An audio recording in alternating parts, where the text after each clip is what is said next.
mean, I enjoyed West Side Story, but other than that, I don't think it's been a while since I've had anything from Spielberg that really feels like a Spielberg movie. Even BFG was a bit lacking for me. So, does this capture that old Spielberg magic? Yes and no. So The Fablemans is Steven Spielberg's long-awaited kind of very autobiographical, very personal uh, tale of really his upbringing and his formative years being inspired and wanting to pursue the dream of being a film director. And the people who helped nurture that interest and his stylistic points of inspiration and his kind of reconciliation between his family life and his artistic goals. And given what titan Steven Spielberg is in the film industry, it's yeah, it was hotly anticipated to sort of see his deconstruction of that.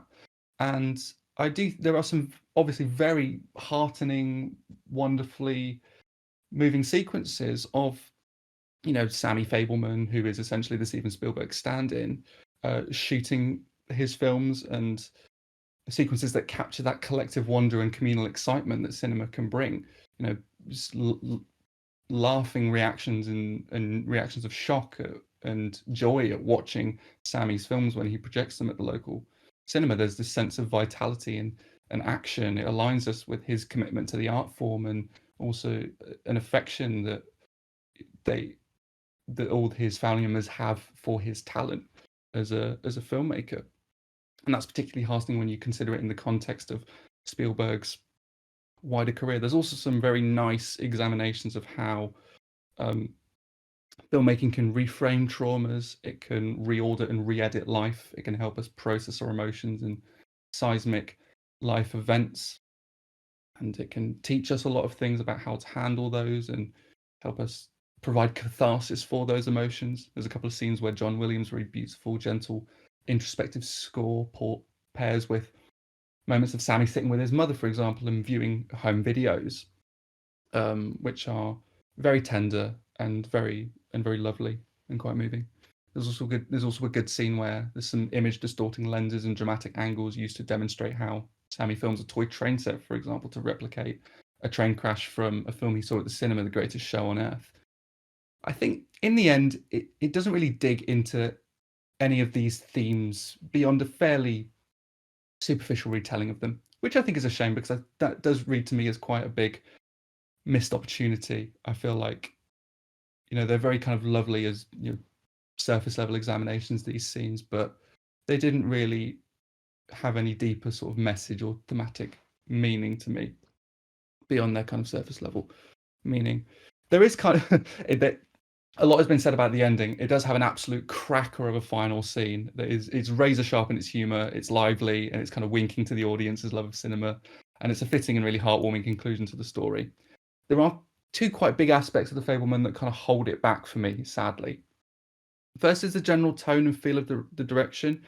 Last week when I reviewed Empire of Light, I didn't review that particularly favorably, but one thing I did say was really great about it was how Sam Mendes' passion for the titular cinema setting and the process of watching a film and the filmmaking process, it just radiated off the screen, um, just emanated so palpably. This doesn't really have that.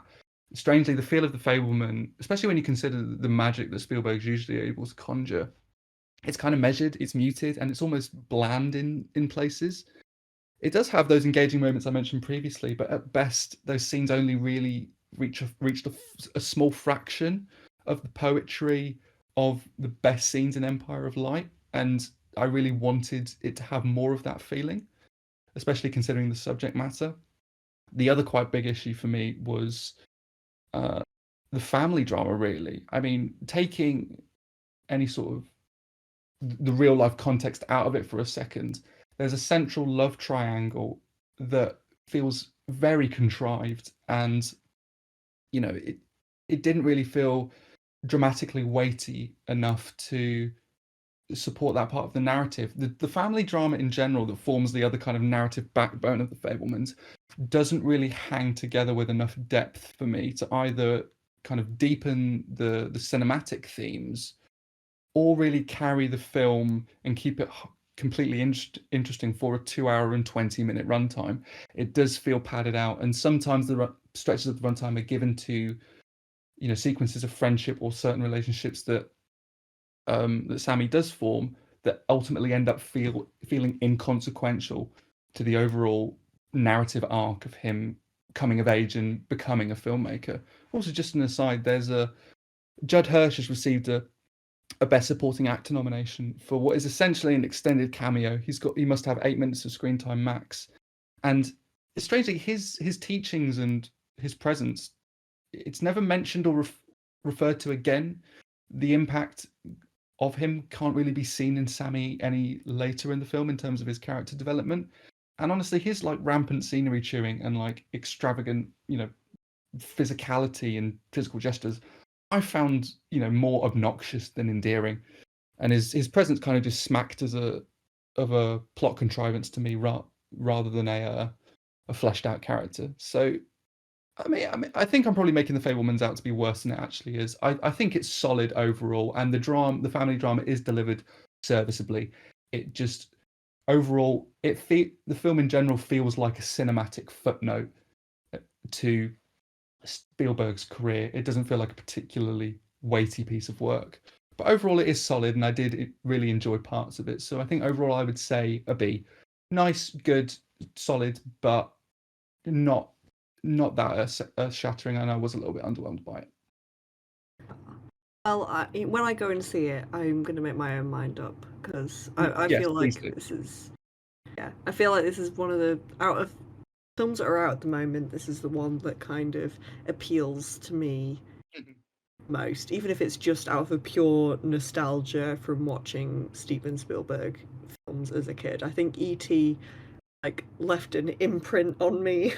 Oh, me too, As a absolutely. kid, I feel like if you watch ET when you're little, I think it just does something to you. And I feel like Steven Spielberg is one of those directors that in your life, if you ever go into film, I feel like Steven Spielberg's had a hand in a lot of young people wanting to pick up a camera and become filmmakers. So I'm looking forward to seeing it and kind of seeing the story behind the man. On a little footnote, as a little bit of um me and Billy, I tried to get Billy to watch Angels in America, which is a one of my favorite plays of all time, and they've got the recording up on National Theatre Live.